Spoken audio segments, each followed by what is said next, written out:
Nick Majerison here. Hello, welcome to Top Med Talk. This programme was originally streamed on topmedtalk.com, and if you missed out on it, find out how you can make sure you're part of these sorts of programmes in the future.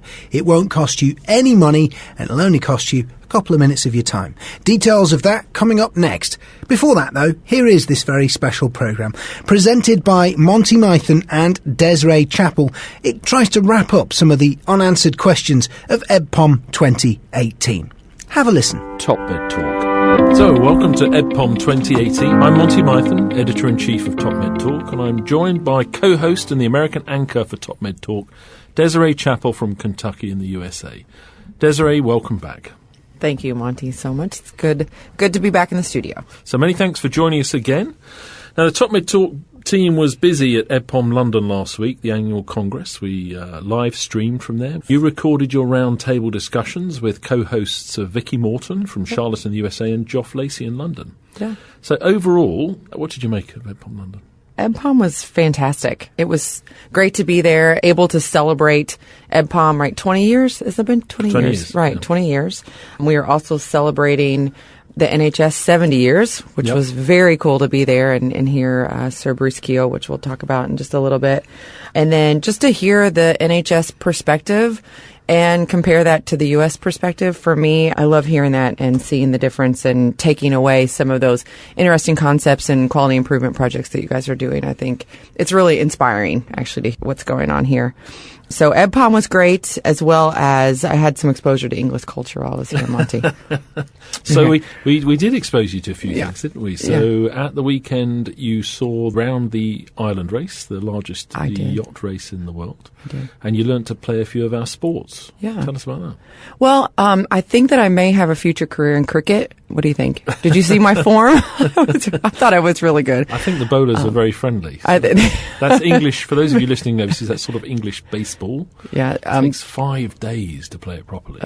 Well, the 5 minutes that we did it, I thought it was great. But the other thing that we got to celebrate besides the things at EBPOM was, I don't know, there was some big game that somebody won something, so that was pretty cool. Oh, you mean the football? Oh, soccer. We'll come back to that later. So last week, before EBPOM 2018, we recorded the Great World Fluid Debate, Any Questions, here at the studio in anticipation of us gathering at London 2018. Now, that was all live streamed. Thank you for those who listened. I'm sure that it would be hard for everyone to listen to all of that on the streaming, but it was there. That will go out as podcasts. We use the Slido technology to get online questions. So aside from the questions that were answered at the EBPOM meeting, we seem to have accumulated over 100 questions. So I think we're going to be busy for the next few weeks. So over the following week or so, we'll package up. That's the royal we. That means Nick, predominantly. Nick Majerison will package up. We will proofread and check those various different lectures from EBPOM. We'll get them up on the website as podcasts, and then we'll get those clipped into more digestible segments. So I think with Desiree, we're going to be busy for the next few weeks. I think you're right. Yeah. So in this summary, the Great World Fluid Debate, we will be using clips from EBPOM London. But just to be clear, the unedited version with the complete content was streamed live, and the podcast will be unedited. So we don't... Although Nick works some magic with the sound levels for the podcast, and we don't adjust what people have said at all. So what about the Great World Fluid Debate? Well, we teed it up last week. We talked about the choice of fluid, where we thought finally we had some answers. We talked about blood pressure management. We talked a little bit more about restrictive versus liberal and the results of the RELIEF trial. We talked about goal-directed fluid therapy and hemodynamic therapy and the results of the FEDORA trial, the latest goal-directed trial. And the thing that we didn't discuss in great detail was the fact that at EBPOM London, we touched on it, but we're anticipating hearing, which we now have heard, the results of the EPOC trial, which is Enhanced Perioperative Care for High-Risk Patients, EPOC, and we'll come back to that. But let's start with the choice of fluid. So, Desiree, if there was one thing that we thought we finally knew the answer to, what would you say? This is going to be a little bit depressing. What would you say it was on the crystalloid question? Yes. No. The saline balance thing. Do you think we had that one locked down? I thought we did. Didn't we?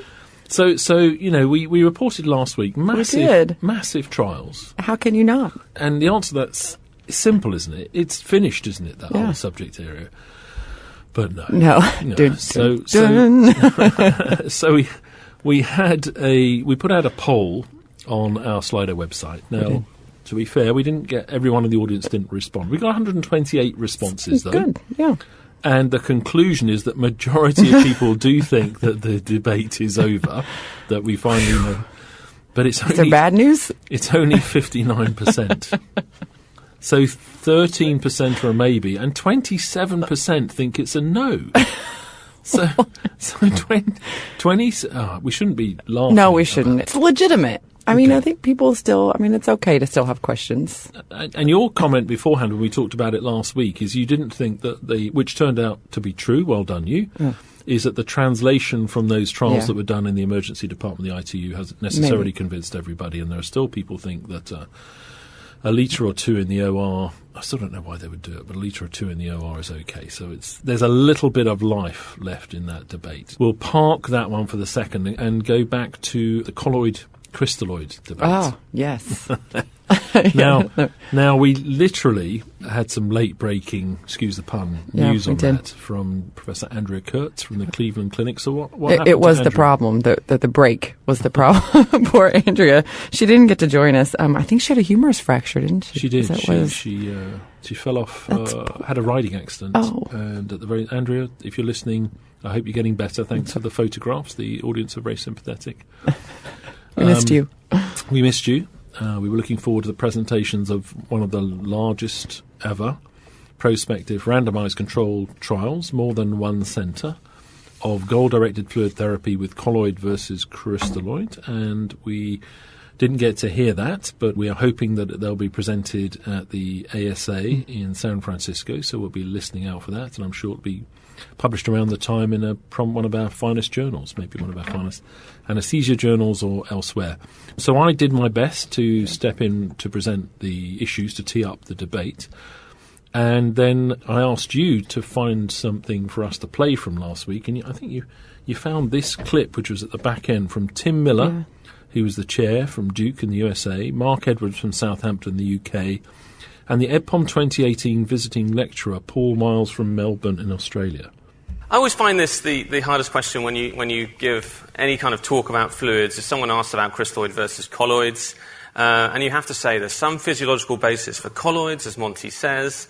Most of the goal-directed therapy studies use colloids, but there's no level 1 evidence, and indeed there's some evidence it makes no difference. And it's kind of an embarrassing situation based on the state of the literature. So I guess I'm going to ask the panellists just in 1 to 2 minutes to say what their feeling is about the crystalloid-colloid debate, and do we need a larger definitive trial to answer this question that seems to have been going for years, or are we clear that maybe there is no difference? So, Mark, start us off.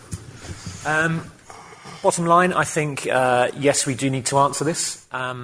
I think we have readily accepted fluids as, in general terms, a pretty safe thing to pick off the shelf and squirt into our patients, and not necessarily worry too much about why we're using that particular composition and where that's come from.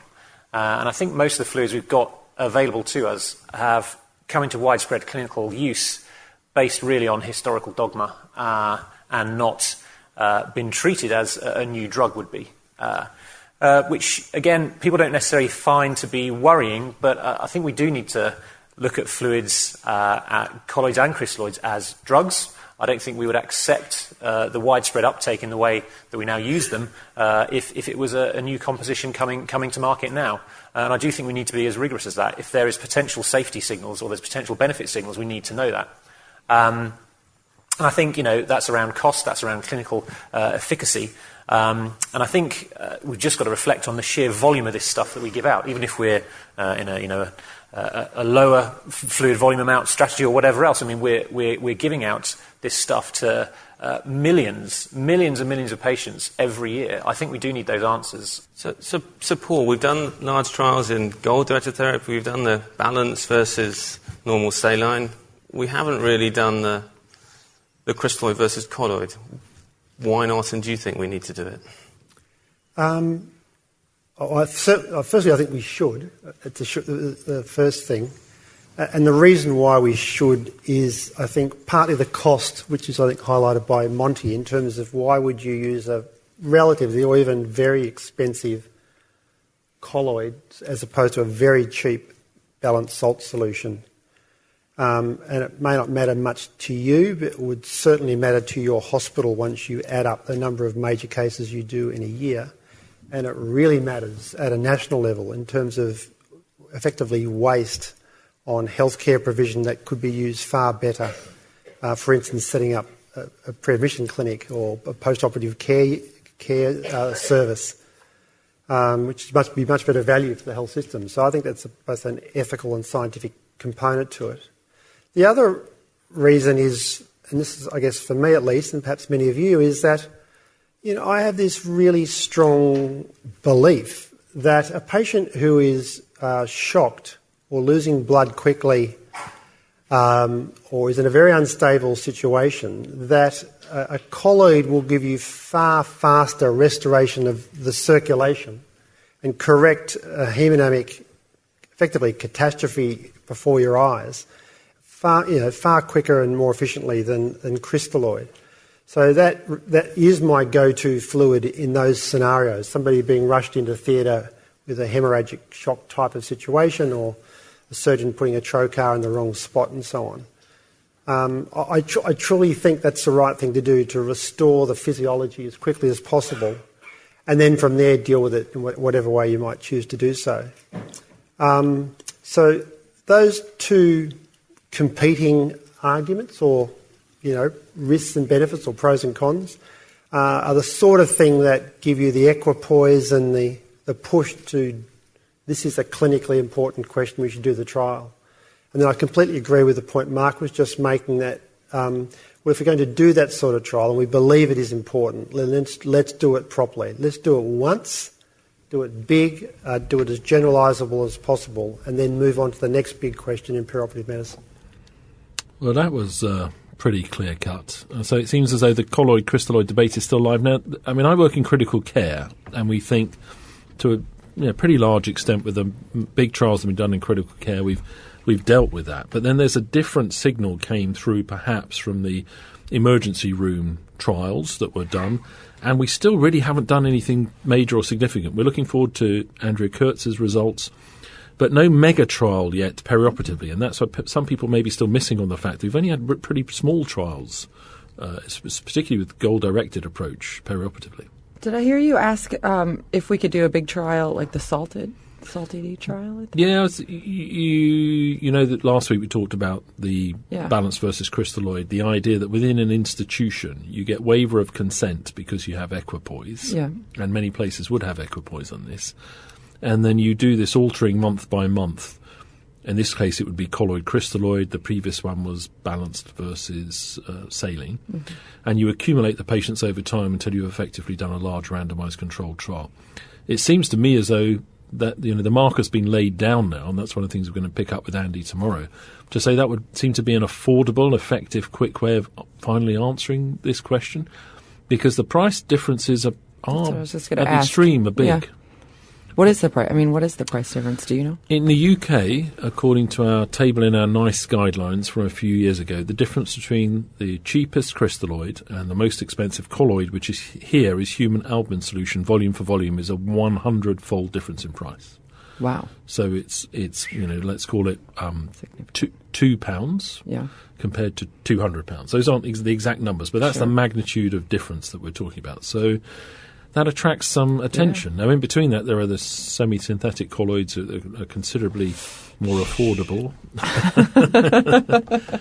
and we'll come back to discuss all of that. But there we go. Top Med Talk. That was part one in the series. The rest of the programme will follow here on this podcast feed, topmedtalk.com. Now, if you missed out on that live show, here's why. You're obviously not part of our mailing list. It doesn't cost you any money. You can go to the website now and sign up, www.topmedtalk.com. Sign up to the mailing list, give us your email address, and we will make sure that we send you an alert whenever it's the case that Top Med Talk is going to go live. That way you can interact with the programme and be part of Top Med Talk in a way that perhaps you haven't been just yet. Loads of people have signed up to our mailing list already. A good half of the audience, we estimate, are part of the mailing list. But what about the other half? That's you. Go and sign up and do it as quickly as you can. TopMedTalk.com. Doesn't cost you any money at all. It's free. It's proper free. All right, the only thing it'll cost you is a little bit of time, maybe 2 minutes to do. And we'd really appreciate it if you could do that. TopMedTalk.com. Don't forget, of course, you can meet the Top Med Talk team. All you need to do is turn up to one of our events. EBPOM.org/meetings is the place where you can find out details of that. That's EBPOM.org/meetings. Our next big event is between the 28th and the 30th of September in Chicago. That's EBPOM USA, the Chicago Masters Course, Perioperative Care Practicum. Between the 28th and the 30th of September, ebpom.org for more details. That's ebpom.org.